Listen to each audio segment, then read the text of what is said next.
So good afternoon, everyone. I'm Lela Meadow-Conner. Thank you for joining MamaFilm's Community Cinema Convo series, a video podcast where film fans can join the conversation and support the work of storytellers we love. MamaFilm is a series to showcase films with themes of nurturing and to ignite conversation around the human experience. Since we're not physically able to gather in our microcinema here in Wichita, Kansas, we're excited to have this platform to connect us, at least in some way, and invite people from all over the country to join us as well, which is really cool. We have lots of people from lots of different places. And it's also a really good reason to get in the shower before the day is over, which I just did. Today we're talking to the cast and crew of St. Francis, and we have a very special co-host, one of my best friends of 18 years, Eric Moore, who is a founder of Tallgrass Film Festival with me and is currently a programmer for the American Film Institute Festivals, AFI. So thank you everyone for joining us. If you have access to the chat function, you haven't already, please take a minute to type in your first name and your city and state so we know who's joining us. And if you're a relative of somebody, let us know. That's always exciting. For those of you who have never used Zoom before, you should know that you have the ability to shift your screen throughout our talk. If you want to see everyone's face, go to the top right corner of your screen and click Gallery View. And if you want to see only the speaker, it means you're already there. For those who see speaker view at the top right, click that to see only the speaker and a few faces. So St. Francis was one of my absolute favorite films of 2019. I've seen it several times. I just watched it again today. We screened it at our micro cinema here in Wichita last year. And it's one of the most authentic and honest and unafraid films I've seen. And I can relate to it in so many ways, and especially the characters of Bridget, Annie, and Maya, all in different ways. So we're so thrilled to have Alex and Kelly here, and Ramona, and I'm not sure if anyone else has joined us or not from the film, but welcome. And if you each introduce yourselves and say what your role with the film was, and we can go ahead and get started with our Q&A. Sounds good. I'm Kelly O'Sullivan. I wrote the film and I play Bridget. I'm Alex and I directed it. Hey, Ramona. I'm Ramona Edith-Williams and I played Francis. Awesome. We're so glad to have you, all of you. Eric, take it away. Yeah, so when Lela and I have discussed this film a lot, and one of the things we realized is that we had, obviously many of the same reactions, but the reactions we had that differed seemed to maybe be a little bit because of gender and sex. I'm a gay man with no kids. Lela's got two beautiful daughters. So our perspectives, we come from different places to some degree. And that's one of the reasons that this film is so perfect for discussion. There's so many different levels and angles and places for us to go to. So thank you all so much for joining us. We're gonna have some fun. One of the things that kind of hit me was that your story doesn't really hit you over the head with any of its topics. It's not like, going on and on about, postpartum depression or abortion or same-sex parenting, any of those sorts of things. It just kind of is human. Can you talk a little bit about kind of how you avoided those pitfalls and how did you strike the balance? Yeah, I think it was always intentional to try to veer away from that, like hitting things too hard or making it a message film. We always wanted it to, or I always wanted to be realistic and authentic and to feel real. And it often feels like when we're encountering those things in our lives that we're not sitting down and processing them in the moment. But we have other things to do. Like we have to get to our jobs. We have to go about our day. And so it was really intentional that in the way those things are represented, that it's not the focus, that Bridget still goes and hangs out with Francis. And knowing that that would be the ultimate relationship of the story and their friendship, that all of these other things pop up along the way, and they're obstacles that the characters are dealing with, but I didn't want it to be the primary focus of the story. And also, I think so many of those like topics are intentionally maybe like woven into just the fabric of who these characters are.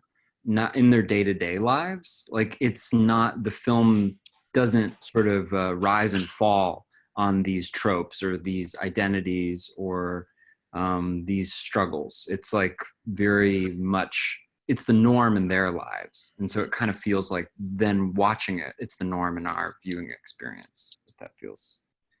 Yeah, that makes total sense. I mean, I guess along with that, in America at least, it's totally normal for people to see blood when it's in violence, movies where people get shot or whatever.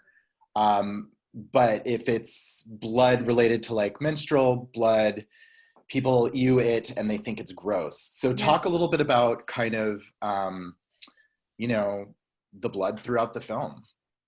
Yeah, it was important to me that it was just realistic and not used for shock value, but also not shied away from. And so that it deserved a place on screen because it's a very real experience. I mean, certainly like having your period that women go through on a regular basis, but that also showing an abortion, that it's a realistic, consequence of that as well. And that it would feel like we were being dishonest not to have that be a part of the experience and to keep that off screen. Whereas like you say, like, we're used to seeing blood in so many films. It's just why is this considered shameful? Yeah. Yeah.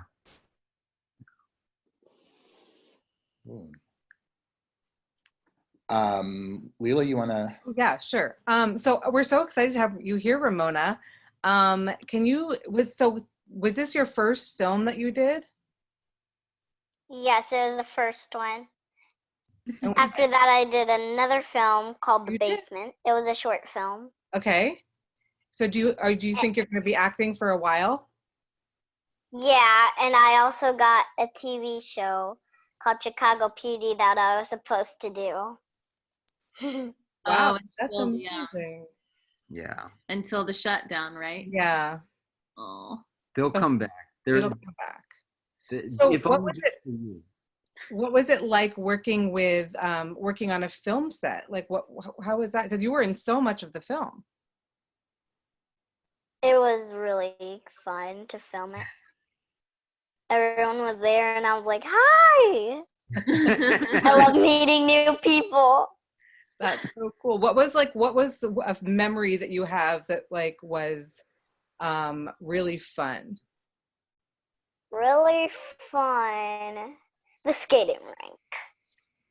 It was my favorite memory ever. What was something that you tried for the first time that you were like a little bit scared about doing maybe, but you did it anyway? Scared.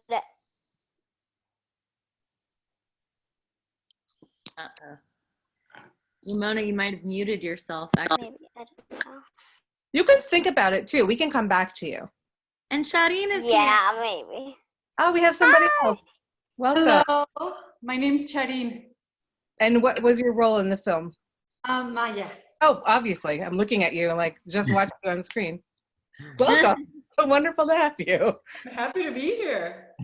So since we have a number of the cast and crew here, people involved with the film, why don't you guys talk about how you got involved in the project? Because I know you guys kind of had an interesting circle of friends who you definitely wanted to get involved, but how did everybody get involved in this project? I'm curious. Well, I just Kelly and I lived together, have for 4 years, so I was just there. No, that's true. But no, I think I was there for a lot of early drafts, and so I think I was involved in that process pretty early on. So I feel very lucky that she wanted to work with me on this. Yeah, so. I knew Alex was an amazing director, and I like hoped that he would want to work on it. And then I kind of made him. And then I know Charín because we did a play together, and I've just had the biggest talent crush on Charín for years. And so I wrote the part with her in mind, hoping that she would say yes. How did Ramona get involved? Do you remember that, Ramona? when you auditioned, or? I was just thinking that I was gonna get it, and when I found out that I got it, I was really excited. I'm like, yes! Was your audition scary? Not at all. I No. am really confident. It's true. Takes a lot to scare Ramona. And for Charín, how did it feel to have a part written for you? You know, it's pretty awesome. Rarely does this happen, and I didn't know about it until after. And correct me if I'm wrong, Kelly. I did the reading, and at first I was impressed that Kelly was holding out on her writing talents. So she called me to do the reading, and it was a who's who. Especially Chicago theater community is pretty awesome. And when you've been around a while, you get to know a lot of people, and you get to know who you admire. You get to admire a lot of people. And at the reading, it was pretty awesome to be in that room. It was a pretty awesome cast. And then Kelly wrote me saying, we're gonna do this. Would you be part of it? I wrote it for you. And I was thrilled. And very happy to be part of such a special script. Because from doing theater, a lot of, it's the script that you get, after being around a while, you do learn that it does help to have a strong script and to fall in love with the script, and whatever results, those are out of your control. So the script is foremost, the most important thing for us. So when I read the script and it was so beautiful, I jumped on. Well, you did an amazing job. Amazing. And where are you based as an actor? In Chicago, or? I am now in Chicago, but I'm originally from Mexico City. Okay, wonderful. Well, the cast had such amazing chemistry, all of you. I mean, every one of the principal cast and even the other characters, so authentic and so believable. And I just loved the how effortless all of the inclusion in this story felt. There were so many different, ethnicities and lifestyles represented, and it just all was so organic. And so many times you watch things now and it feels forced, and this, to me, that was one of the big standout things for me about this film, that it did not feel that way at all. So Kelly, this story is semi-autobiographical or more than semi, I'm not sure. How different are you, Kelly, from Bridget? Are we seeing you? And is Bridget an idealized version of what you wish you'd been like in that situation? I hope I'm different than Bridget. I was watching back the movie and I was like, ugh, I hope I'm different than that moment. But Alex was really great in terms of making sure that we were not exactly the same person, that Bridget and Kelly weren't the same. I mean, I do think that there's a certain dry sense of humor that is the same between us. But I always say it's important that my parents know that I did graduate college. I feel like in some ways I'm different, but we wanted to heighten Bridget's why she feels so lost. Those are real feelings that I have, that I think we all have in certain moments of, I wish I were farther, I wish I were doing better than I am. I had this vision for my life. I think we all have that to a certain extent. And we wanted to take Bridget's circumstances and make sure that those were more heightened than what I might feel in my own life. Yeah. I remember it was little tiny details.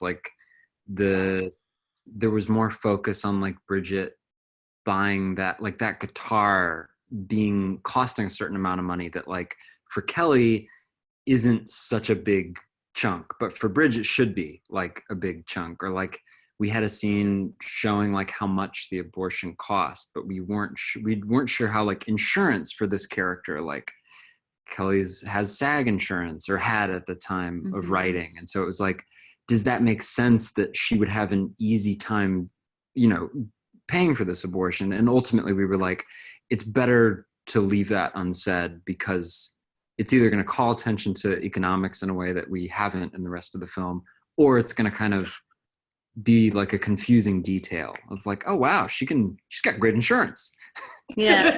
Oh, bronze PPO, like Bridget's doing okay, you know. And another huge difference is I have an incredibly supportive group of friends, and it was important for us to take that away from Bridget, that Bridget doesn't have people to turn to and process these feelings with. And so even though in my real life, like all of my friends are now like having babies or struggling with fertility, that part is true. You know, I like constantly get texts with baby pictures, but me, Kelly, I love that. And for Bridget, she hates it. So it was important to figure out the differences between the two. Yeah. Oh yeah, and Kelly was so nice to the baby. Kelly was so nice to Ezra, Rebecca Ward's child. And after a while, I had to be like, you shouldn't be so sweet to him.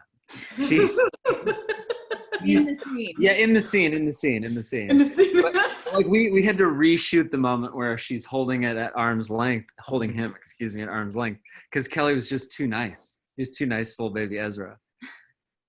So, okay, you set me up. This is a really good segue. I was going to ask you guys.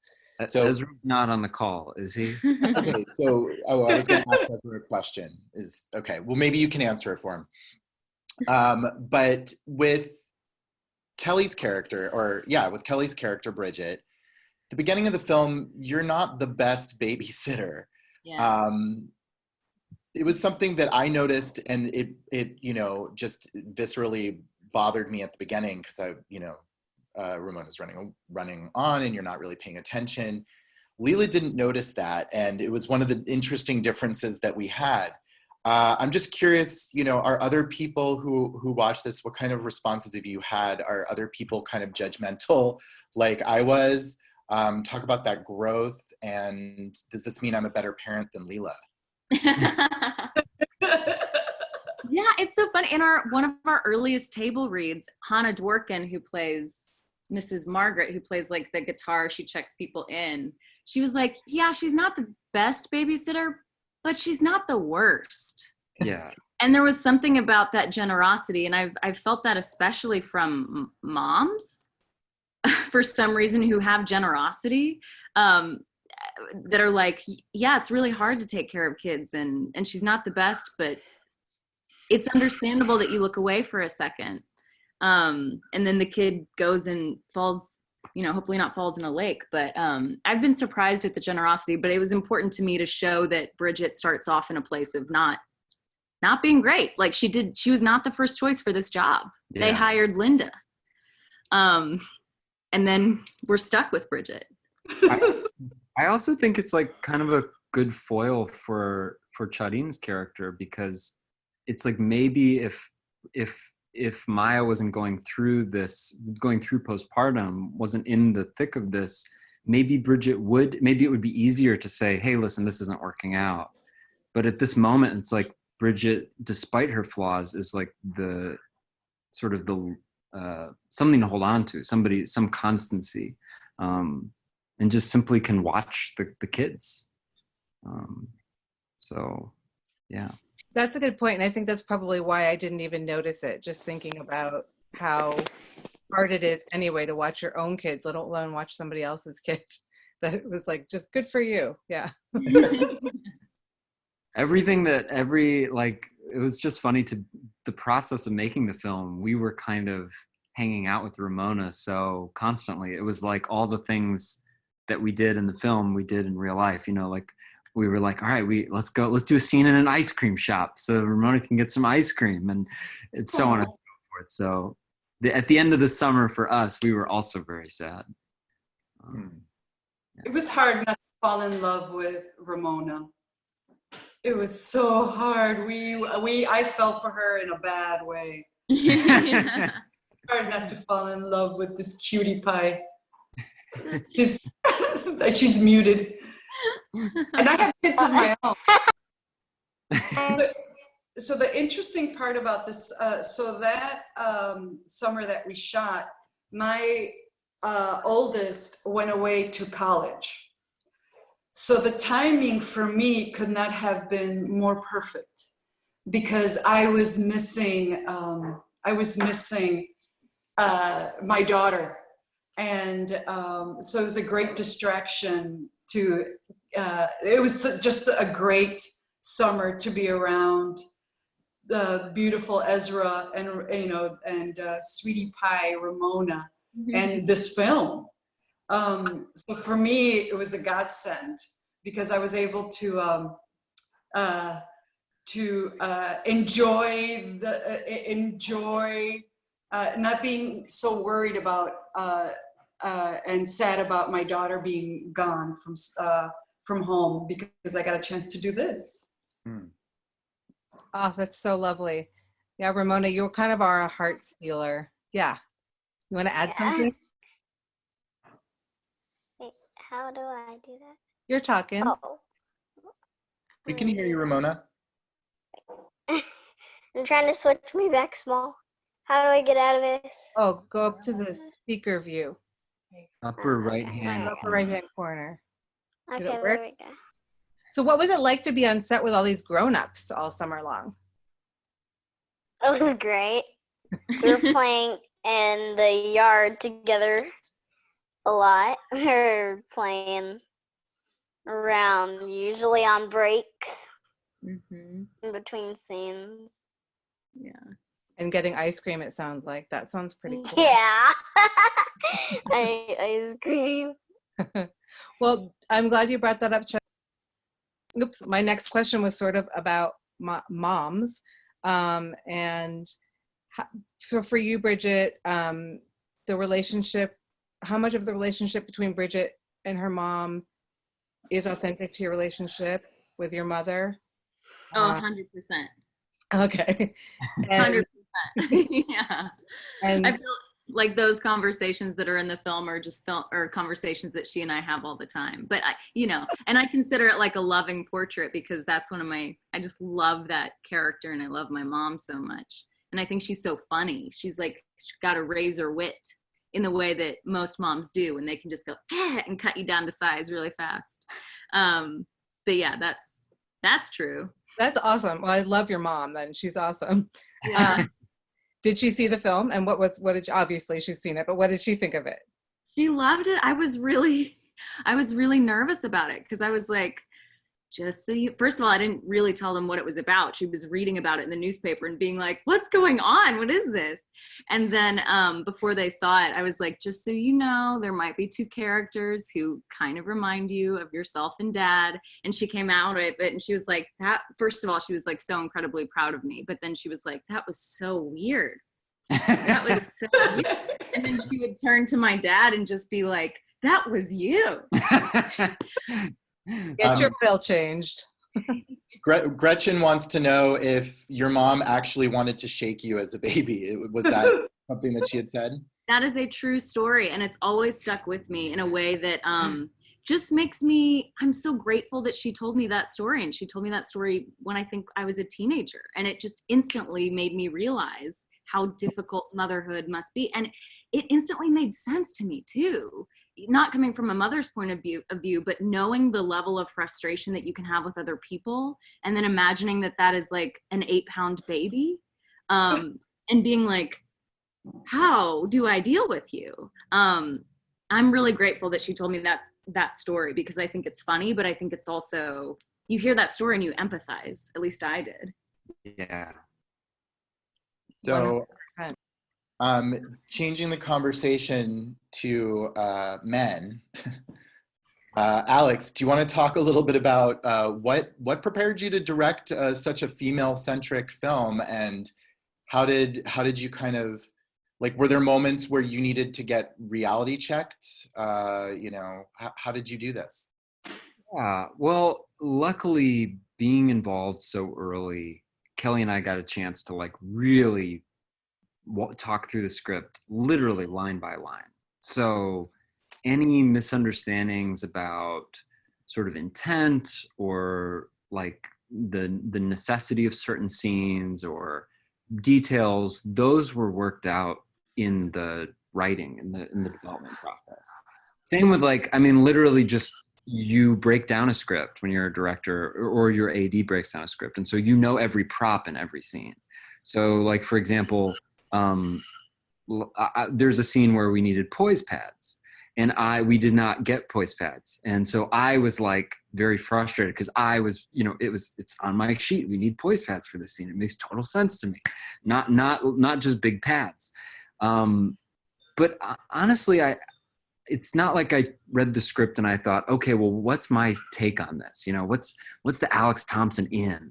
I think I just, as a director, I just more often than not just stay open and curious, and then surrounded by this, you know, collaborative cast, and there's just constantly an open dialogue. And I don't know, I think it was more about creating an atmosphere that felt like folks could bring who they were to the parts than it was about having that perfect insight into, well, let me tell you as a man the way I see this scene, if that makes sense. It does make sense. I mean, you know, there are films like Knocked Up, which I kind of think is a garbage film, but whatever. It's, you know, written, directed by a man, and you can tell. This film, I don't know if it's because of the collaborative nature of the project or whatever, but it doesn't come across that way. So I think you guys did a really good job with that. Yeah. Good, thank you. Thank you. I think there's like a lack of imagination to a lot of directing, where you're just unwilling to imagine another person's situation. And so you just say, well, I'm gonna write, I'm gonna direct, I'm gonna make this something I see in my everyday life. And I think we just like opened it up, just made sure, and I want to keep doing that. It was wonderful. Yeah. Okay, so Gretchen has a question. She wants to know what your favorite scenes to film were. So let's start with Ramona. Ramona, what was a favorite scene of yours to film? Yours? I'd say the skating, because I love skating a lot. That was fun. Yeah. If I may say, the funny thing about that scene is it was Nate, the cinematographer, and I, it was a skeleton crew, just the two of us, with a 27-pound zoom lens, which is about like this big. And it was just the two of us in the skating rink, and we told them that we were shooting Ramona's skating reel with this huge camera. So I really appreciate that you like that scene, Ramona, because that was very difficult to manage, not being a camera person at all. It was so fun. Ramona gave me some lessons. Give some of that. Yeah. Did you know how to skate beforehand? My youngest. That's our youngest. Did you know how to skate before that, Ramona? Yeah. Yeah, okay. Yeah, she's an awesome skater. And that part of the script was changed for Ramona. Yeah. That in the original script, Frances played soccer. But then as soon as we found out that Ramona is this awesome ice skater, we were like, well, we've got to do that. What about you, Charín? My favorite scene was, it was the first day we shot, was when we were at Navy Pier for the fireworks. Oh my gosh. We almost got thrown out. That was the least professional day, Charín. But it was so much fun. I was like, this is what an indie film is all about. Shooting an indie film. So we, Navy Pier in July, on Saturdays gets super packed in Chicago. It's this Navy Pier's like a touristy, but it's right on the lake. It's super fun, and in the summer, it gets super packed. And every Saturday they have these amazing fireworks. I had not gone to the fireworks in, I don't know, a minute. So we get there and it's packed. And we were supposed to shoot this scene with fireworks in the background. Well, it was packed. And we're trying to do this guerrilla filmmaking. Yeah. Without getting thrown out. Without getting thrown out. But we ended up shooting this beautiful footage, and it was very quick. I mean, it was one of the quickest.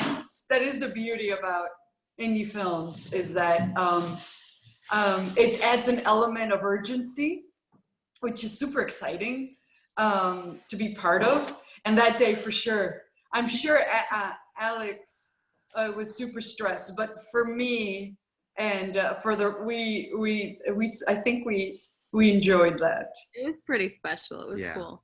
Charín, I still think about you with that empty baby carrier, whispering down at it. Yeah. Pretending that there was a baby there. Acting. I'm sure the people around us must have thought. Yeah. Well, we were right in front of people, and of course, Nate at first was like, okay, we'll try to be respectful. And then after a while, he just got right in front of, and these are people who came out to see the fireworks, and Nate Hertzeller's butt is in their face, and yeah. What was your favorite scene, Kelly? I liked so many of them. I loved shooting in the church, the baptism scene. It's a simple scene, but that church is so beautiful. Ramona loves water. She kept trying to like get in the baptismal fountain. A lot of my friends played extras, and so my friends were there. Charín and Lily were there. That felt really fun. I think my favorite scene was one of my favorite scenes was the guitar lesson with Jim, where they end up making out, because we shot it once, which is in the film, and it was so dark. We thought we were like, it's not going to be usable. We can't use this in the edit. It's too dark. And so we shot the entire scene over again with like Hollywood lighting, where, you have a lamp on camera and then you kind of fake everything. And we ended up going with the scene that we shot in like near darkness. And it was just such a quiet, quick, intimate moment. It was just it was fun. And it was fun to feel out of control afterwards. Like, oh my God, I have no idea if that's going to work. Yeah. So Shannon wants to know, on the flip side, what were the most challenging scenes for everybody? So Ramona, do you want to start? What was the hardest scene for you? Hardest scene? The one where Frances comes out and like, it's hard to get me to cry. Oh, it's hard to get me to cry. So I just. Yeah. How did you finally get her to cry? Or how did you finally cry? I was like, I am not gonna see that. I thought I was never gonna see you like forever. And that's how I started crying. Oh. You did a great job. Good acting. Yeah, very good acting. There's a word for that in acting school, but I forget what it is.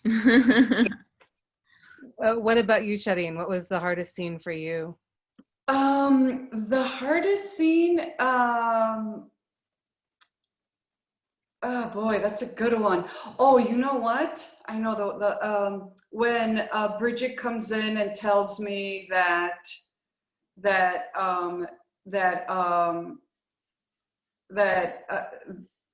I just forgot. Frances fell in the water. That scene was tough. That scene was tough. There's a scene where Bridget comes in and tells Maya that Frances fell in the water, and just trying to calibrate how mad I am, and how that was a tough one. But it's so funny because you think you're going to do it one way, right? But the beauty about filmmaking and acting is that letting go. And I just remember not getting as mad as I thought I would. Yeah. You know, I had preconceived ideas of what a mom would do, and then when it came, I was like, oh, okay, that's interesting, and just playing around with that. So yeah, but that was the hardest one for me. Yeah, I think for me, anything involving Ezra, the baby, it was really hard because we had him for such limited time, and then my natural instinct was just to take care of him and just to make sure that his mom, his actual mom, who plays Cheryl in the film, was comfortable. And at a certain point, I had to be like, that can't be my job. My job has to be that I'm an actor in this scene, and not to, obviously to take care of the baby, but not to like have that be the primary focus. Yeah, shooting with babies is hard, apparently. Yeah. I like shooting with the baby because it made everything everything had to go fast. Yeah. And it was very one cute baby too. Yeah. One cute baby. It's so funny, Kelly, that you say that, because I think because I've had 2 kids of my own that I wasn't too worried, and I feel bad saying this, that I wasn't too worried about him. You were but so that's great, sweet. though. Huh? You were so great. I feel like you really taught through example. You were like, he's fine. And I was like, it looks like he's going to cry. Yeah. And that was a moment where I definitely felt Bridget's discomfort being around kids. Yeah. It's hard. It is, especially when they're not it's. But that was one adorable baby. But yeah, definitely the time crunch. You had to work around the which is great in a way, right? Because it does make you. It does help speed up things. Yeah. Ramona, do you remember when Ezra threw up on you? Yeah, I was like, ew. I did not like that. Ew. I remember you were like, I love this baby. And then he threw up and you were like, I want nothing to do with this baby. Talking about feeling kind of out of control, there's the scene where the interview is happening between Bridget and Maya and Annie. And Bridget says that she's talking about her brother, and she says that he has a house and a job and is very responsible, and that she doesn't have a lot in common with him. Besides always putting her foot in her mouth, what I like about that moment is that it shows just kind of how she doesn't feel like she has her life together. And I'm curious, do you guys feel like you have your lives together? And what did you learn about yourselves through your characters? And I guess, should I have my life together by now? I think the message of the film is nobody does. And I think that's something that Bridget learns, is even this couple who has all of the things that Bridget thinks she's supposed to have, has a marriage, has kids, has success and a beautiful house, that inside there are still these internal struggles going on all the time. And that like Maya doesn't feel like she has her life figured out, and Annie doesn't feel like she has her life figured out. And so I think, I certainly don't feel like I have mine figured out. And what I've learned is that's okay, and nobody does. Yeah, I echo that. I definitely don't have my life figured out. But I like the message that like that's okay at any age, because if you think of yourself as like, all right, I have figured out my life, I have arrived at this moment, no more interrogation, I don't need to think about this anymore, I'm good. Then when the moment comes that like maybe you wanna, like see what else is, whatever that means, like start painting, build a boat, whatever. go walk on the different street than you normally do, then that won't be such a big deal, So, and there are bigger ways to figure out your life, obviously, than those examples.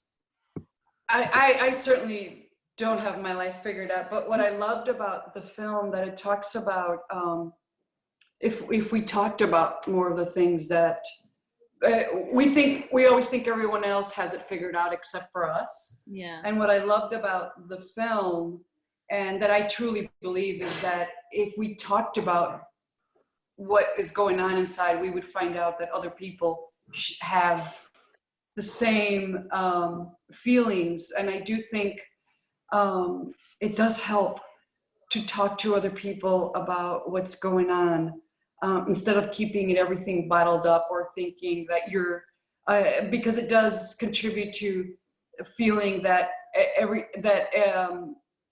that you're a failure, and you get, when you suppress everything, it doesn't help in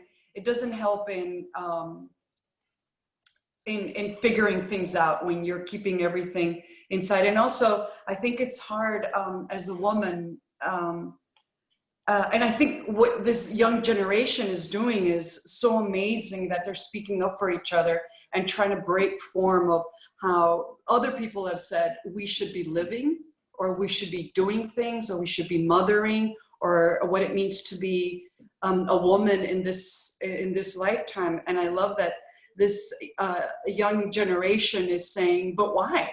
Why does it have to be like that? And I refuse to do that, which is so exciting and empowering for me to see these young people speaking up for even older, which is so beautiful. I've noticed that that this generation doesn't equate beauty with age, which is, I wish I was like that at their age. And so what I love about the movie, circling back to the movie, is that it has opened up the possibilities that we will all be okay. And we don't always have to know what we're doing now at this moment. And we are going to hurt, but we will eventually come through the other side. And I'm very lucky. I do have a lot of friends who I get to talk to and heal. I do have a very strong community, and I imagine that in other places, Chicago is very special in that way. That the community of theater artists is very strong and close. So I feel very, very lucky. But it also makes me know that not everyone has that. And this movie talks about how to reach out to other people if you don't have that. Absolutely, and I love what you said. As a Gen Xer myself, I've seen so many examples this year of young people not being able to stand up for themselves or what they feel is right, in a way that I never would have been able to do at that age. And it's impressive and off-putting and inspiring at the same time. But I think as society evolves and we move on from such traditional roles, it's really great to see what Ramona's generation will be like. It'll be fun to witness that. Speaking of traditions, in the film, Bridget talks about having gone to Catholic school. Did you go to Catholic school, Kelly? Sure did. Yeah, kindergarten to 8th grade. Okay. So my question is, I guess, how did your Catholic your Catholic upbringing influence the film, and why did you choose to inject that into the story? The main thing for me was the conversation that the Catholic Church is always having with abortion. And so I wanted there to be, because it's something I think about. And I think I've told the story before, but when I went to Immaculate Conception from kindergarten to 8th grade, every year there would be a mandatory pro-life poster contest that all the art classes would take part in. And so there's something about I still see some of those images that, you know, kids made. And I wanted that to be, I didn't want to hit it hard.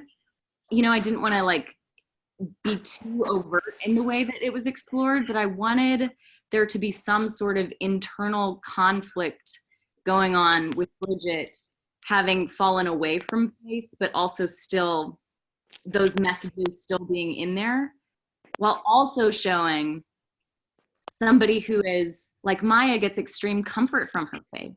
And it's not something, it's not a point of contention for Maya. And it was really important for me not to bash faith in the film, to say that, yes, this lead character has fallen away from it.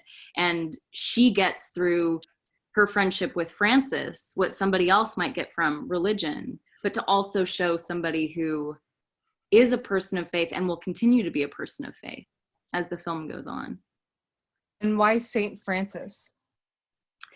Yeah, so I think this non-judgmental love that she gets from Francis is a blessing in her life. And I mean that in a completely secular way. That often, you know, I am not a person of strong religious faith, but I find religious type experiences, meaning self-acceptance and mercy and grace and forgiveness. I find that in my relationships with other people. And so that's, I think, why it has that title.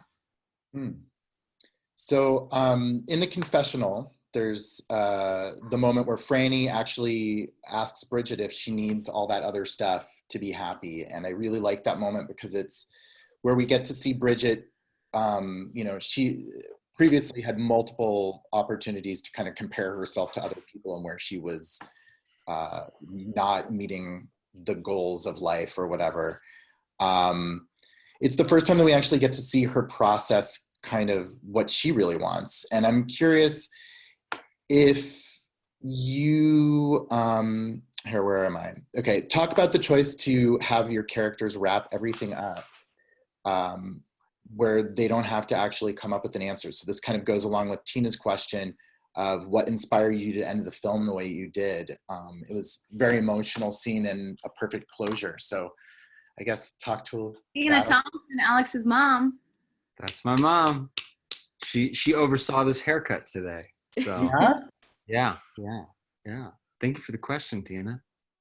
Well, I'll just talk about, I mean, it was important for us that there's no huge change. Like Bridget doesn't become great at guitar. She doesn't go back to writing poetry because all of those things feel very like they happen in movies, but they don't often happen to real people. That just because you go through an experience, you're not all of a sudden like, and now my life is figured out. Like it was important that it felt realistic in terms of there was a small internal shift that will have a rippling effect throughout her life, but no large external shift in the circumstances. And you can talk about the final scene. Well, I think it was the idea of the final scene was that it was this current that's running through the film that we don't address as much as we address shame or religion or the way that, you know, shame plays into women's reproductive rights, and is this idea of just talking to each other.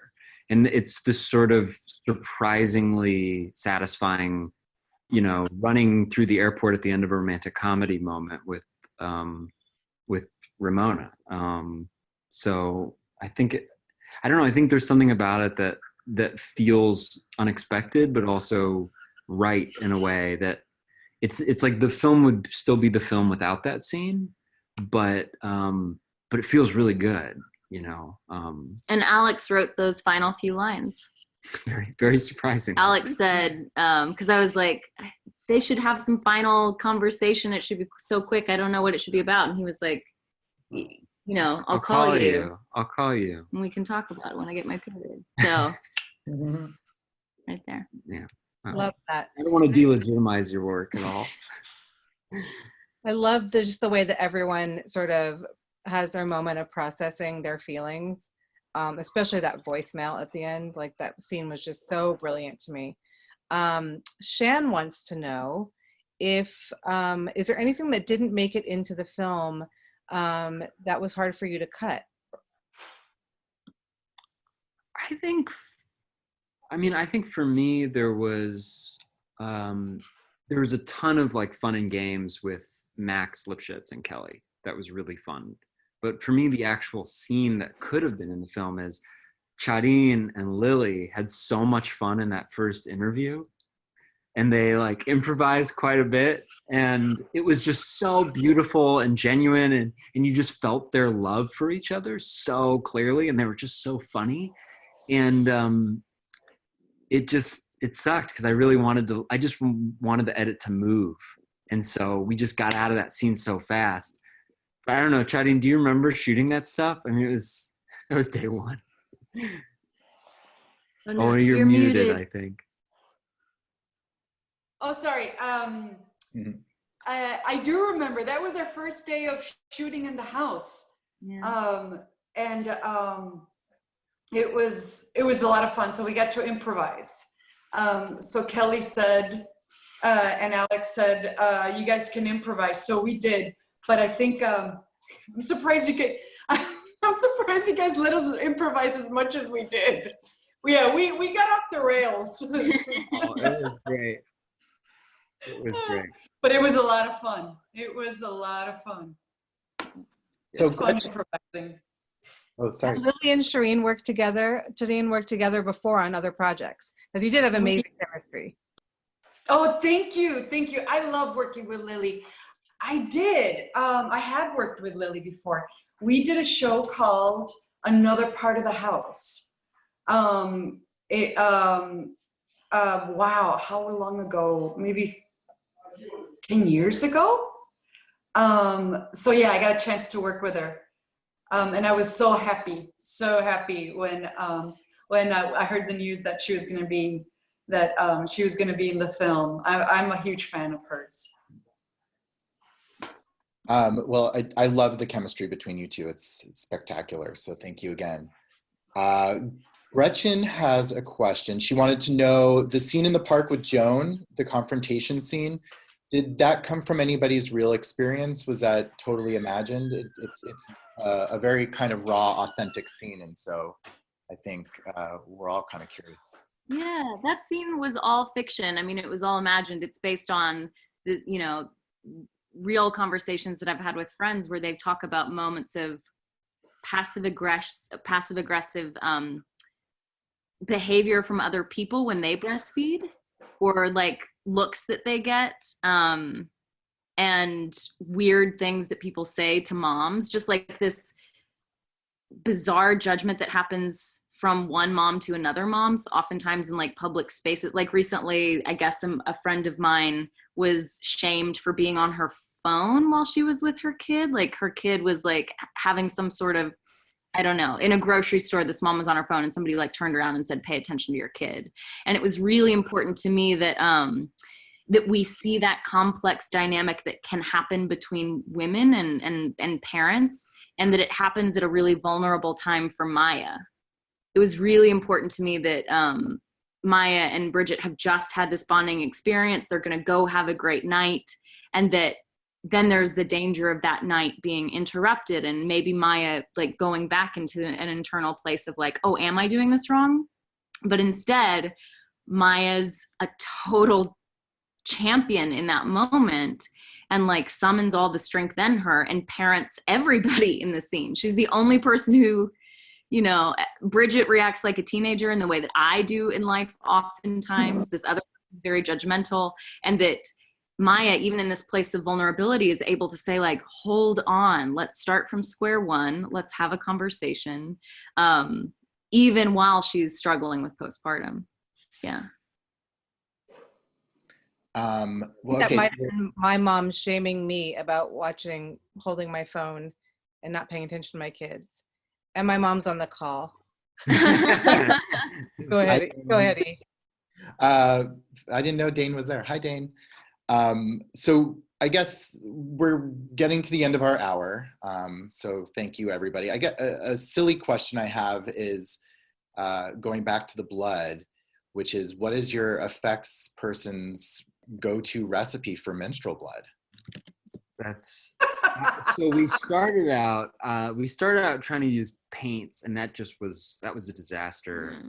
So we ended up, I think it's probably it's the stuff you order in bulk. They work for Chicago Med, so they deal a lot with blood. But I would guess if there are any amateur filmmakers out there, chocolate syrup, cherry grenadine, and cornstarch or corn syrup. Yeah. Corn syrup. That'll do it really nicely. That would be fresh menstrual blood. So we had all the different all the different stages of the cycle. That's really yeah. And in the scene with the napkin, which I won't elaborate on, we actually had made that off camera. And that was actually my dad, who I think is on the call. He helped with that. That was actually the day he visited set. He didn't know what the movie was about. He came and I was microwaving red and white gummy worms. He was like, what is this movie about? And he's a doctor. So I was like, does this look like a blood clot to you? And he was like, it's a big one. made of gummy worms. That's brilliant. Yeah, off-camera effect, but I think it worked for you and Max. So.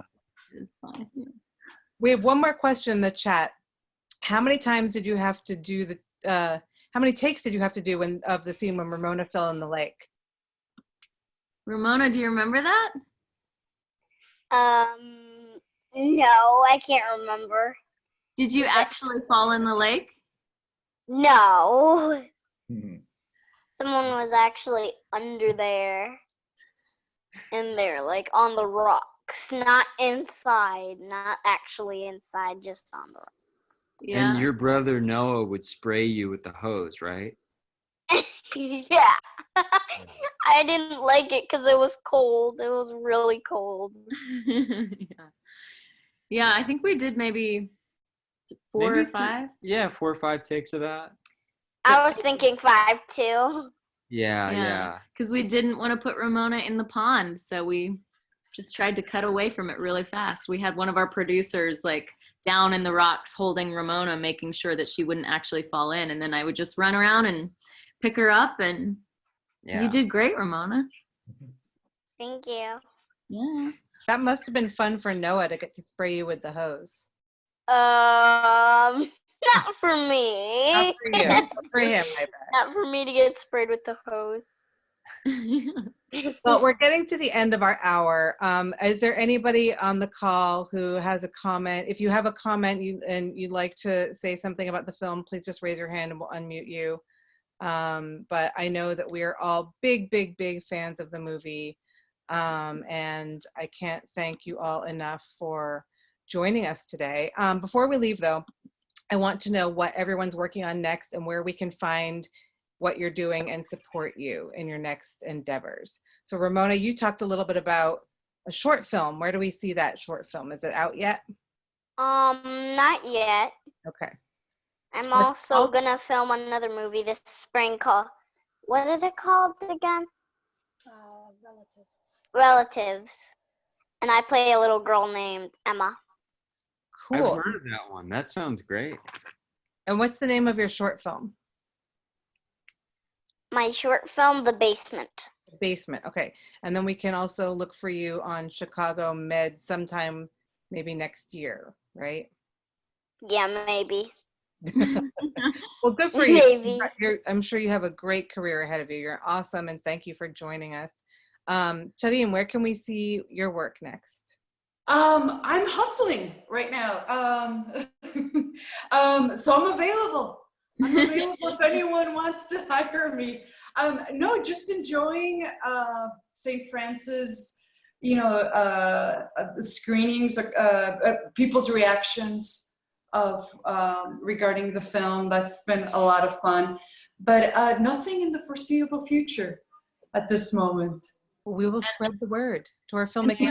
Yeah, and Charín's done like 6 amazing plays, or maybe more than that since we filmed. So you're always in something incredible.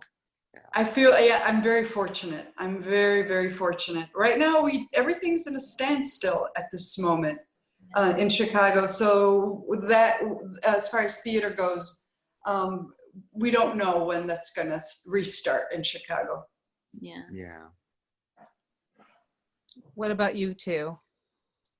Well, I'm working on a script that is sort of as an unknown shoot dates. So just kind of, I think the you'll see my work next in the outtakes on the Blu-ray of St. Francis. So I was going to say, I saw the comment about fun to see the outtakes. All the outtakes are on the Blu-ray. There are a lot. So I know an outtake you could put on there. What is it?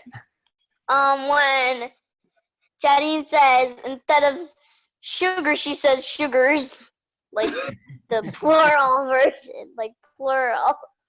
I remember she ruined that take. Ruined it.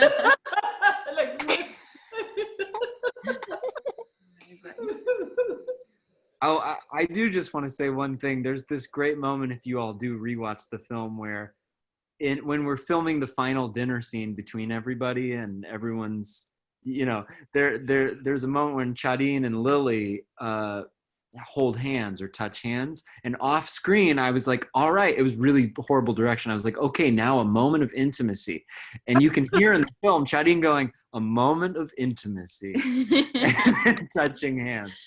So it's pretty amazing. It's an outtake that's in the movie. Good. I'm totally going to rewind and watch that right now. Kelly, what about you? What are you up to? I have a couple of scripts that I'm writing. I just workshopped one with the Hamptons Film Festival this weekend, which was super cool, that they're still trying to help screenwriters use this time in a productive way, so that hopefully when we're all back in the world, there will be some scripts ready to go. So working on a couple things. That's amazing. We can't wait to see what you come up with next, because you're an amazing writer. And I'm so glad you were doing that with the Hamptons. They're a great crew.